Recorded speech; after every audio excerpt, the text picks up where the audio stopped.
Hey guys, this is AG from Mueller, She Wrote. This is a free bonus episode for all of you. It is an example of what we put out on a daily basis for our patrons. If you want access to these ad-free daily updates, just head to patreon.com/MuellerSheWrote, and you'll be able to have access to all of them. This is the show that we are putting out right now in anticipation of developing our new daily news pod called The Daily Beans. So check it out when it comes out and become a patron. You'll automatically become a patron of The Daily Beans if you become a patron of Mueller, She Wrote.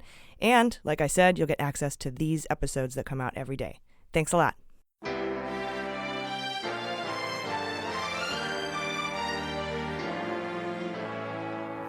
So to be clear, Mr. Trump has no financial relationships with any Russian oligarchs.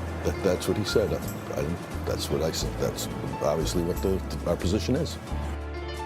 I'm not aware of any of those activities. I have been called a surrogate at a time or two in that campaign, and I did not have communications with the Russians. What do I have to get involved with Putin for? I have nothing to do with Putin. I've never spoken to him. I don't know anything about him other than he will respect me. Russia, if you're listening, I hope you're able to find the 30,000 emails that are missing. So, it is political. You're a communist. No, Mr. Green. Communism is just a red herring.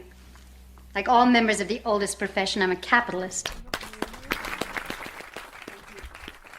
Hello and welcome to Mueller, She Wrote. I'm your host, AG, and with me today is Jaleesa Johnson. Hello. And Jordan Coburn. Hello. Welcome back, you guys. Hey. I am feeling much better today. So I'm so glad. You may sit near me.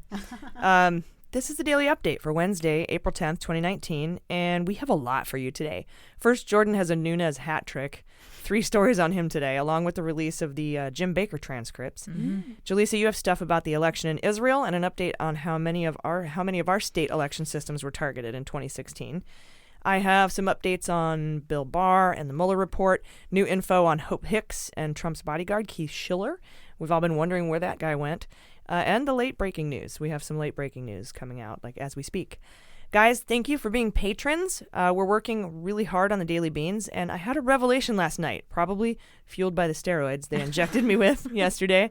So I sprung up at 3 a.m. in a Bill Barr roid rage and hammered out the structure for the Daily Beans, just half asleep. I'm super happy with it. We've got They Might Be Giants working on the music. They wrote the theme to The Daily Show with Jon Stewart. Legendary. Malcolm in the Middle.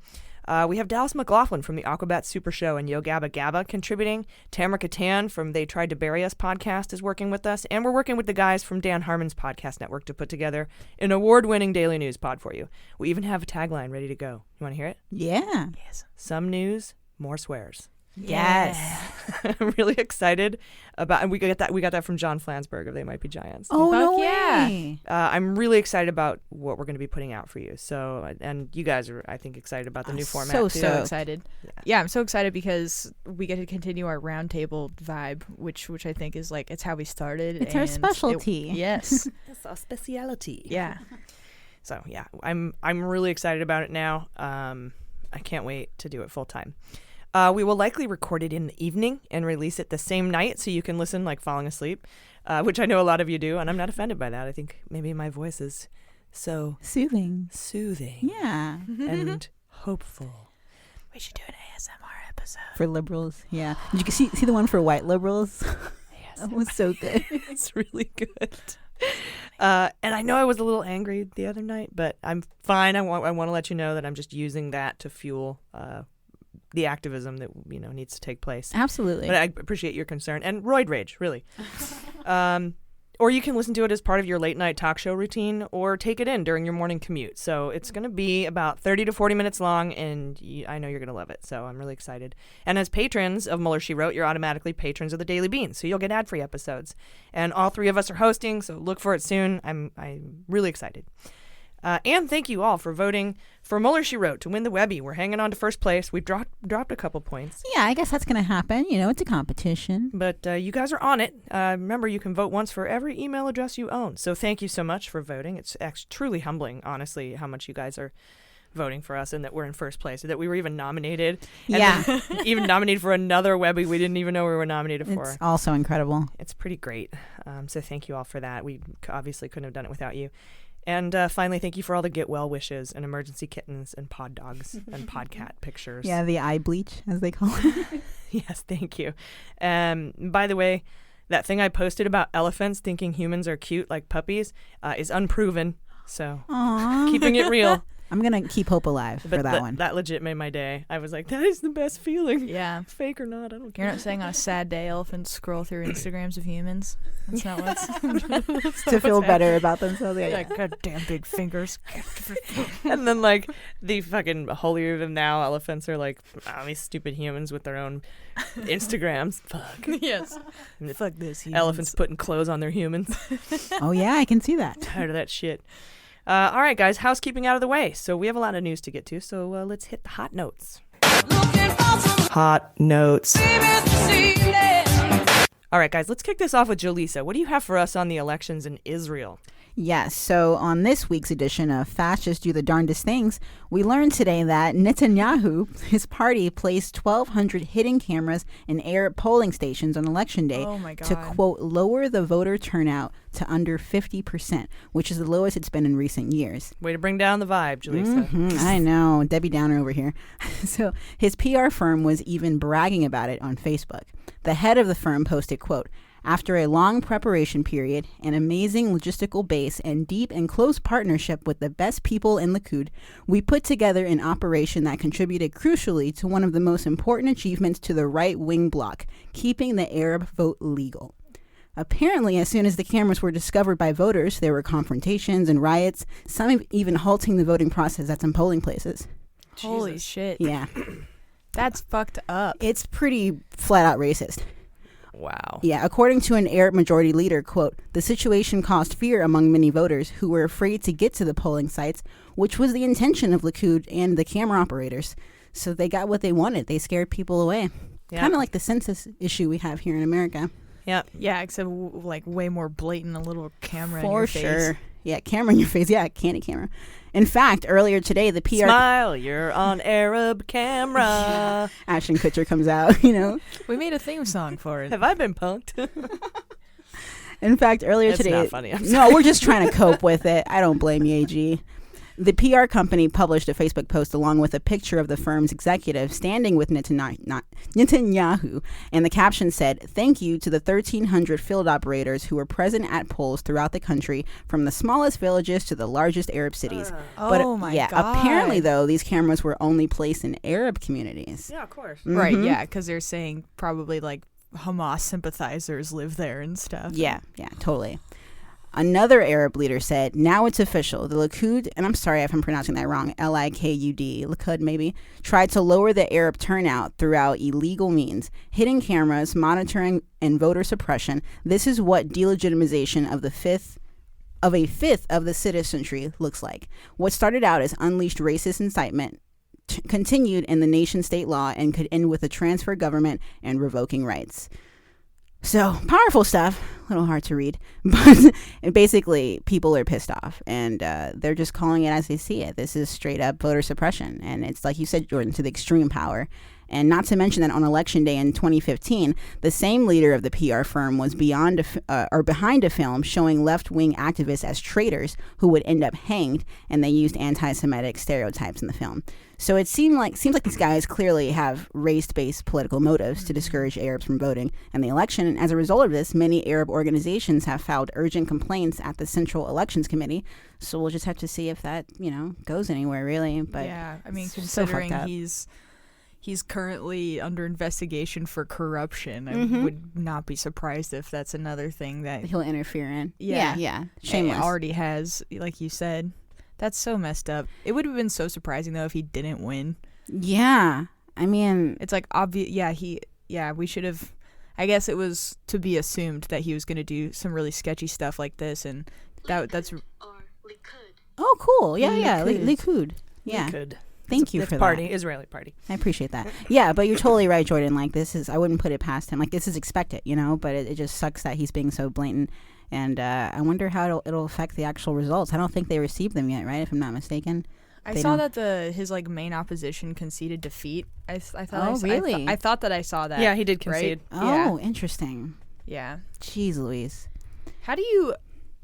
That's so... Dude, Israel's Like, yeah. And do we have any? If we have any listeners in Israel, can you like email us and let us know what your perspective is on all of that? We actually, we got another email from the Israeli journalist that we read their email before. Yeah.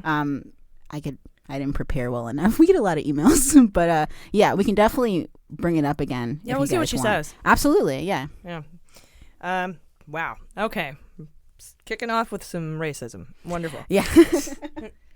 And I think Beto O'Rourke recently came out and just said Netanyahu is a racist, and some people freaked out and said the Democrats need to get their anti-Semitism under control. Fuck that, dude. Goodness. Coming from the administration, the guy who puts Hitler books on his bedside. But okay. And then that Candace Owens thing, did you see that? Where she had testimony? Yeah, she was testifying, and Ted Lieu played her own shit back to her, where she was saying Hitler was pretty great as a nationalist, but then he wanted to take it global as a globalist, and then that's when it went bad. Someone made a meme where they replaced the image of that clip with a Mueller Schroed icon and made it seem like Ted Lieu was playing Mueller Schroed for her. Oh, yes, I they saw put it that. in our Facebook group. Yeah, it's amazing. That's awesome. Yeah, we got to share it. Okay, yeah, we totally. And that look on her face, she's all, oh, fuck, I'm fucked. I love technology in these day and ages. I know. You can't get away from anything, and that's good.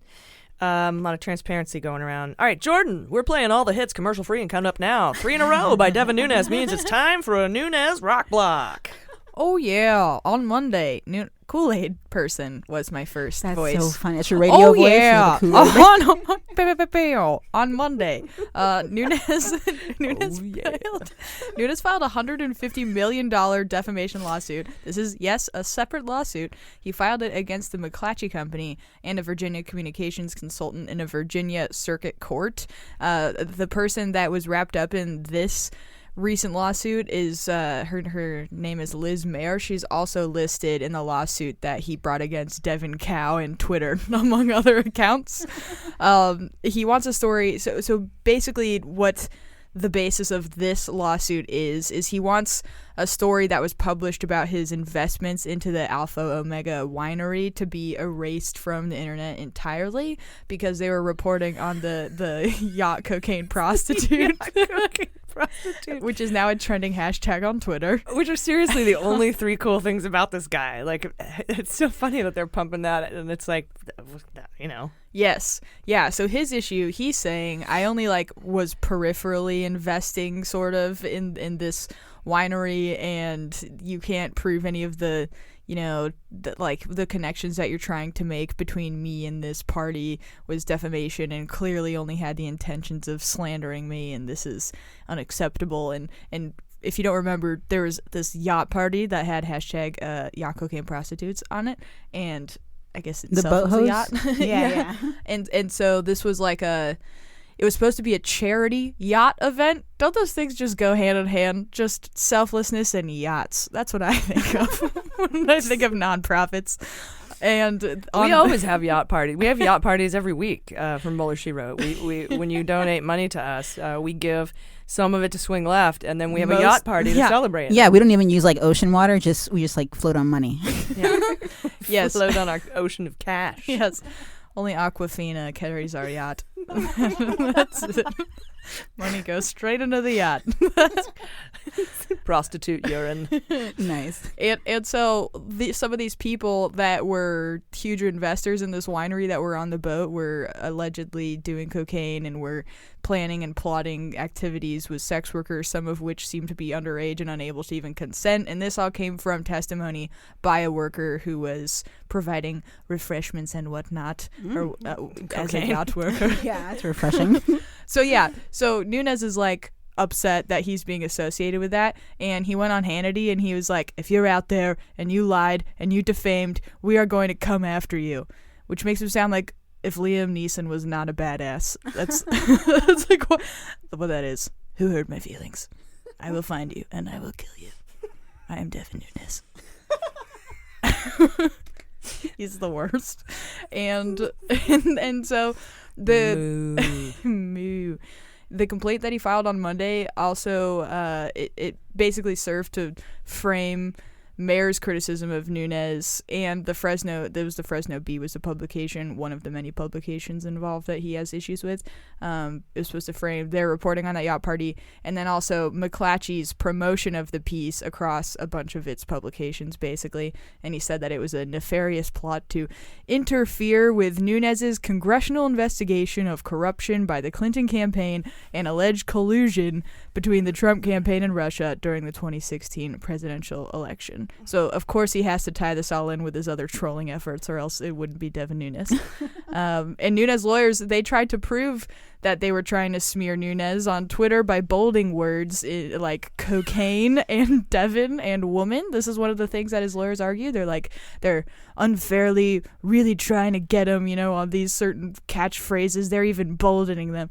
But Twitter doesn't do that. They don't even have that function to embolden the words.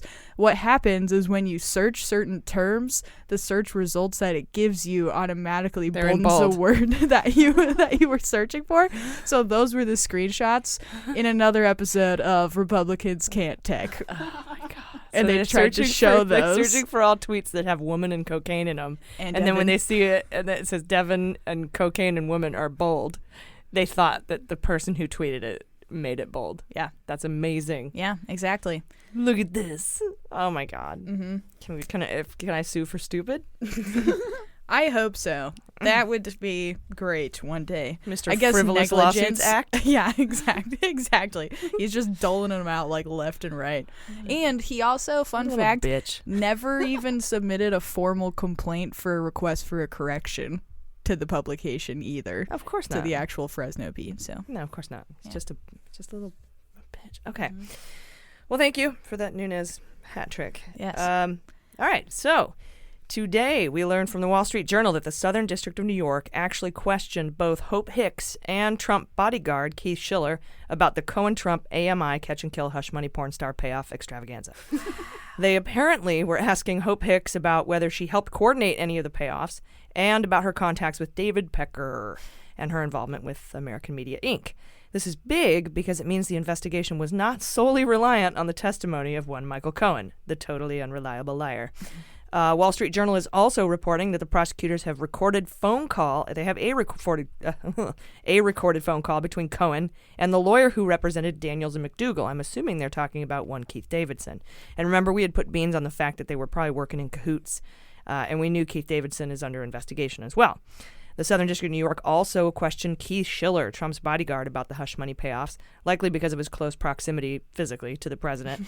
So that all makes sense with the timeline. But again, the big payoff here is that it's not just Michael Cohen providing testimony against Individual 1 and AMI in this case. And that will be huge for any future indictments or trials that may result from the catch and kill investigation, which could include the Trump Organization and its officers, Weisselberg, who was offered limited immunity, and the Trump crotch fruit. My guess here, and these are beans, is that they wouldn't have given a non-prosecution agreement to AMI and partial immunity to Weisselberg if they weren't planning on bringing charges, unless, of course, their evidence does not rise to the level of criminality needed to indict the kids.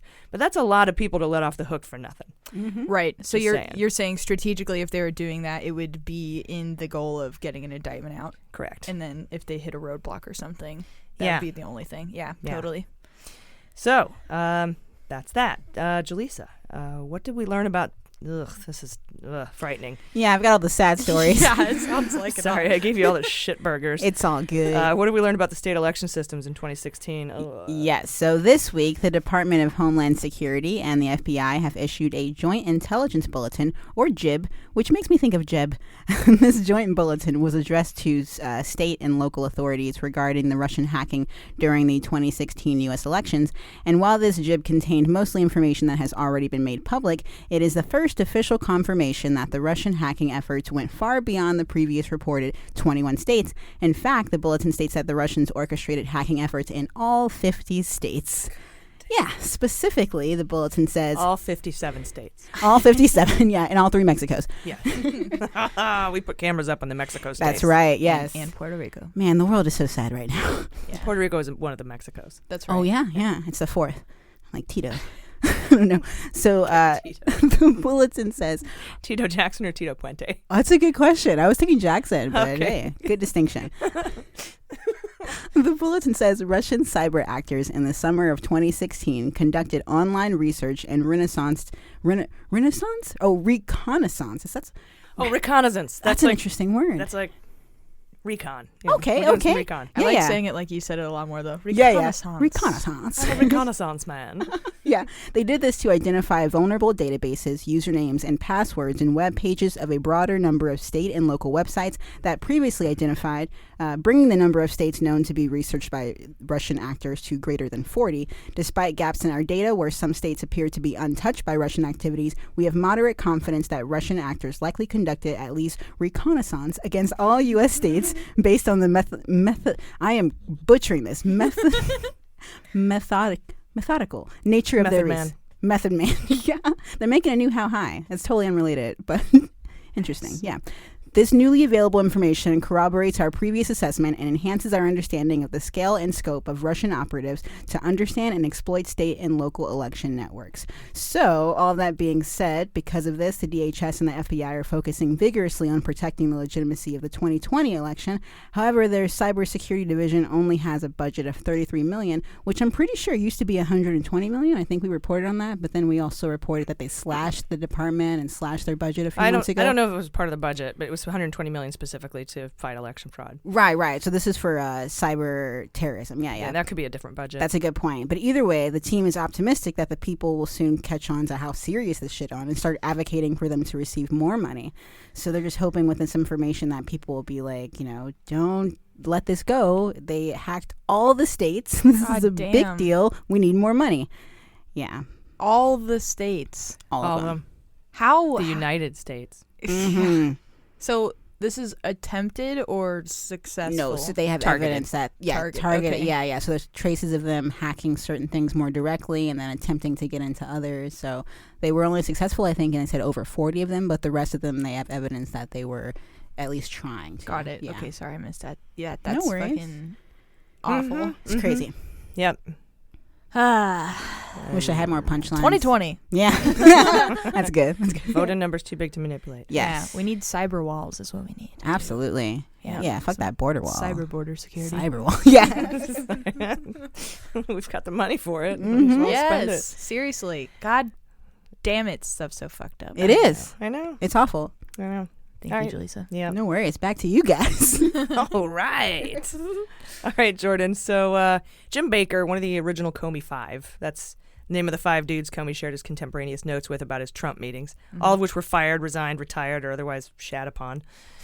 But Baker's testimony transcript was released, right? It had some really interesting things in it. What'd you find out? Yeah, definitely. So a couple main points came out of that and are in the news cycle today. One of them is he apparently in the House Judiciary Committee, he told them back in October that 2 of Trump's own cabinet members were open to invoking the 25th Amendment. And this was according to Rosenstein. So the 25th Amendment, just for context, provides, I know most of you know this, but provides procedures for removing the president when he is, quote, unable, he or she or they. Good point. Is, one day, quote, unable to discharge the powers and duties of his or her or theirs office. End quote. So basically, it's this motherfucker is insane. Get them out right now, please. Baker is currently under criminal investigation for leaking to the press. Also, that's a good thing just to know about him.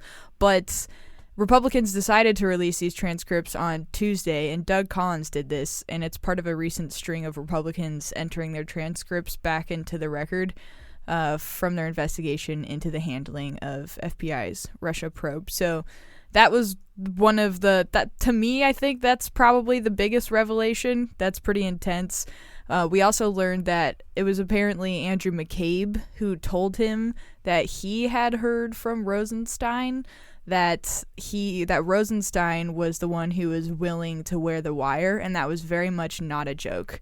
That's the second biggest revelation that comes from this today, I think. And remember, it was circulated. There was that completely ridiculously chaotic news day that was like, Rosenstein was going to wear a wire. Oh, wait, no, he wasn't. It was just a joke. Oh, wait, and everyone was all over the place in the news. And it was just... Now it's confirmed that it was no joke whatsoever. Yes, or at least as far as Jim Baker's testimony went. So, yeah. And this is how the exchange went. The question was, and what happened after...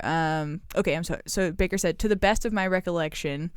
McCabe told me that the Deputy Attorney General said that he had at least 2 members of the cabinet who were ready to invoke the 25th Amendment.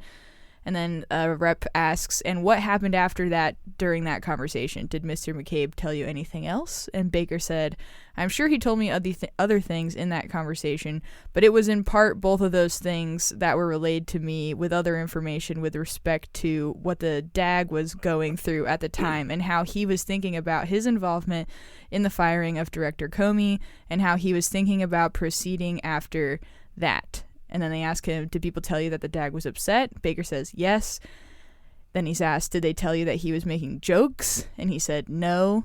And then they said, did they tell you that? And he said, this was not a joking sort of time. This was pretty dark. And so this all happens around that conversation about the wire as well. Wow. So main takeaway being very, very serious concern about obstruction.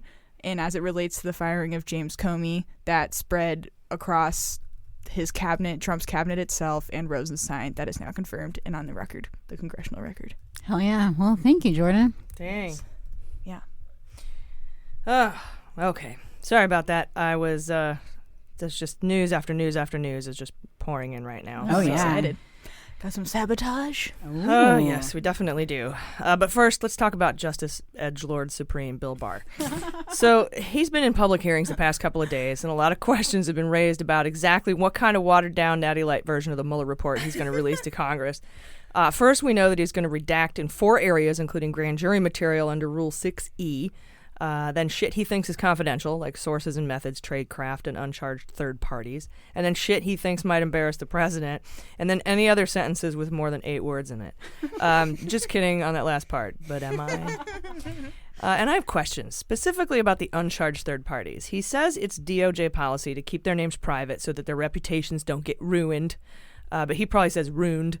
But what he must mean is uncharged people Trump likes, whose reputation they don't want to ruin, because they had no problem going public about uncharged Hillary Clinton. But she's not a third party, you say? Okay, how about uncharged Andy McCabe, or uncharged Peter Strzok and Lisa Page, or uncharged Jim Baker, or Gaddis, or Bowditch, or Jim Comey? How about all those uncharged folks whose shit the DOJ was fine with releasing? And were their reputations ruined? Well, let's see. Comey was fired. Gaddis and Bowditch retired. McCabe was fired a day before he earned his pension. Jim Baker was shoved into a boiler room in the basement of Human Resources without his swing line stapler. Strzok and Page are political punching bags. Just stop with the bullshit excuses and release the fucking report. And as far as 6E grand jury material, he says he won't request for it to be released to Congress without a judicial process in place, according to Rule 6E, which means the Democrats would have to open an impeachment inquiry into Trump to be able to request them. Fine.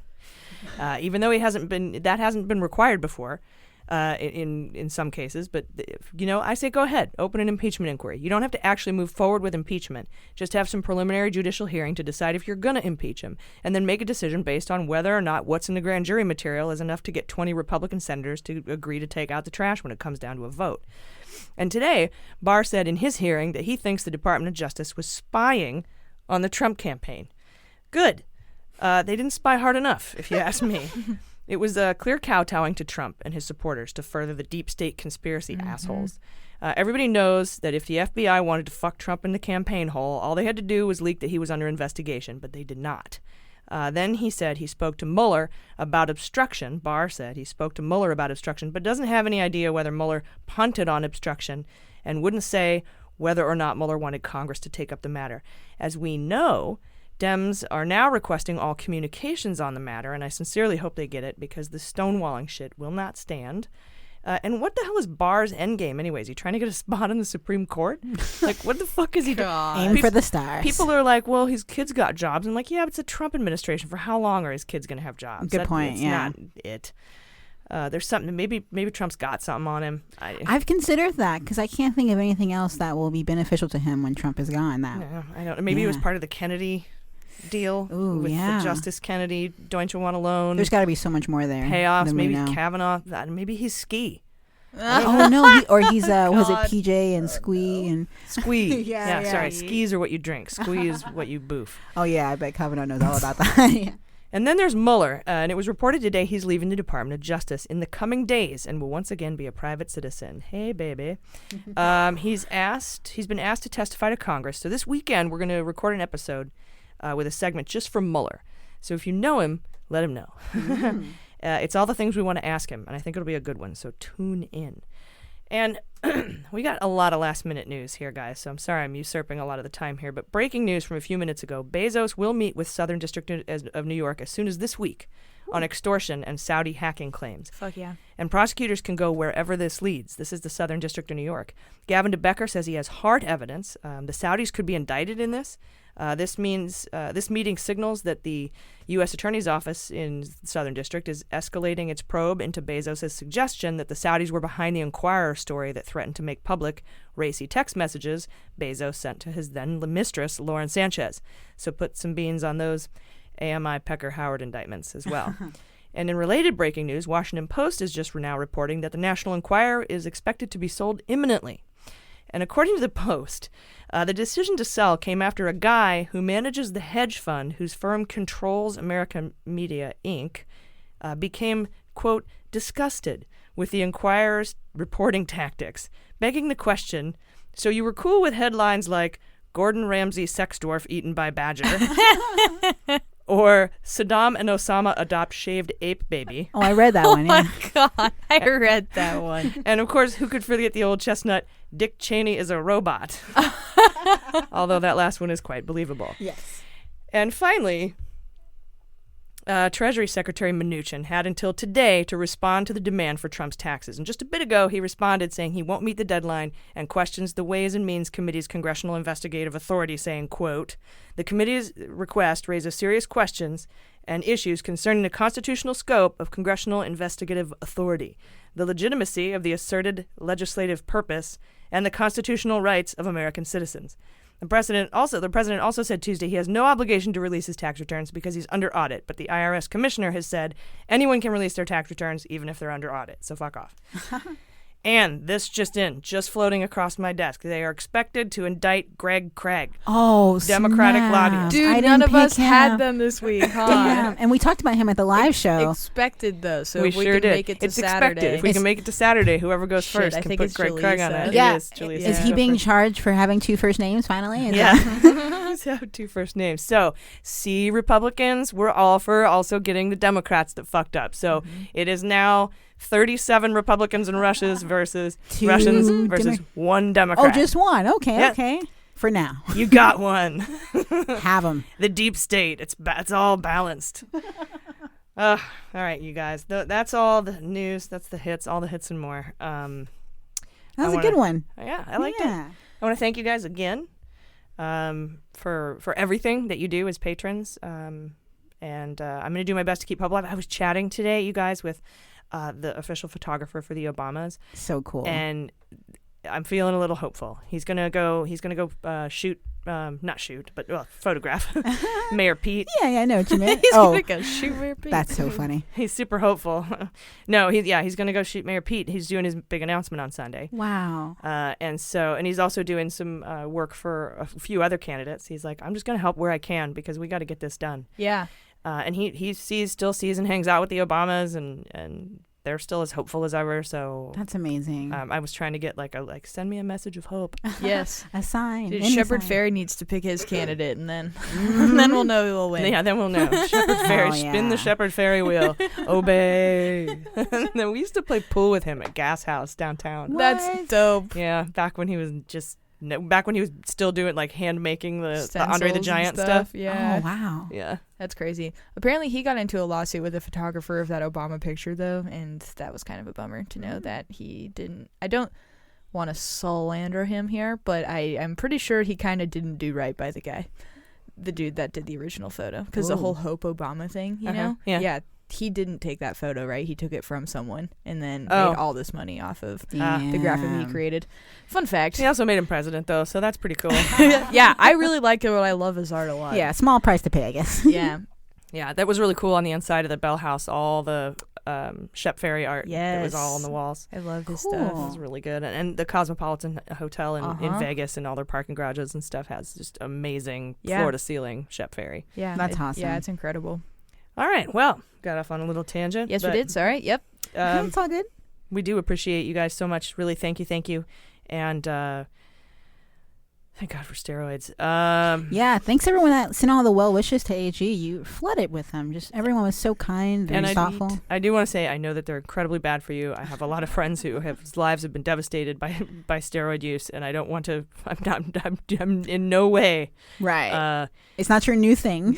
No, I am not. What was promoting the use of? Right. Of You were in the steroids. hospital. They I gave was in you the medicine. hospital. Yeah. And they almost put it right in Mueller's head. Oh no! On my like, which arm do you want to go in? And I was like, I was so sick. I'm like, just put it in me. Like right above his head. Band-Aid was like right over it. That's so funny. I'll show you a picture. Yeah. We'll put it Muller's in the tough. newsletter. He can take it. Yeah. His head gets all roided. I just got on the topic of shots. I just got my last Gardasil shot. Oh, cool. Nice. Yeah. Nice. Yeah. I'm not treated sure what myself that's to a little for. bit of herpes. Oh. It's a HPV vaccine. There you go. Yeah. I spoke too soon. We're all healthy up in We here. are. I Yes. appreciate you. Safe space. Treat myself. Treat yourself. Gardasil. That should be their That's their slogan. Literally treat yourself. literally. I'm gonna pitch that to the VA. Oh, do it. Hell yeah. And thank you to the VA too for taking care of me. They are amazing. It's an incredible organization. They're doing all the right things. So for now, till Mar-a-Lago dickheads get a hold of them. Yeah. But anyway, thank you, and we will see you. What, tomorrow? We got the book club, and Yes. we got our daily beans, Mm-hmm. and don't miss the main episode this weekend. It's going to be epic. I'm excited. Scott Stedman's going to be on it. His book's coming out. Yes. And I know some people think he's fishy because he's published in the same publisher that I think Roger Stone published his book on. I promise you it's not got anything to do with anything. They're other not than affiliated. They in any published other his way. book. Yeah. And I know Stedman. He's a good dude. So Stedman, yeah. yeah, he's so tiny. He's adorable. and just so smart. It blows my mind. Little 22-year-old little fucker. Yeah, a little prodigy. Seriously. Yeah. All right. Cool. Oh, and congrats to Natasha Bertrand. They're taking. She's going over to Politico. Yeah. Very cool. So fucking cool. That's Congratulations, amazing. Yeah. Natasha. Definitely. Congrats. Now maybe she can play Fuck, Marry, Kill. I with was us. just thinking that. Oh, so she's not going to do MSNBC stuff anymore? Or I Oh, guess just not the Atlantic. Atlantic. Got it. But That's she's why still she a contributor, couldn't. probably. Okay. Yeah. Okay. Yeah, but I'm sure she probably still won't. But That's true. Although Katie Fang played that game with much enthusiasm. That's And- true. And she's a talking head sometimes. So. Well, yeah, maybe sometime in the future Natasha will come around and play with us. We'll see. yeah, Politico's pretty loose. I don't know. We'll see. But I mean, she's one of the most legit journalists I know. So. Absolutely. All right, cool guys. We'll see you soon. Please take care of each other. Love one another. I've been AG, I've been Jaleesa Johnson. I've been Jordan Coburn. and this is Mueller, She Wrote.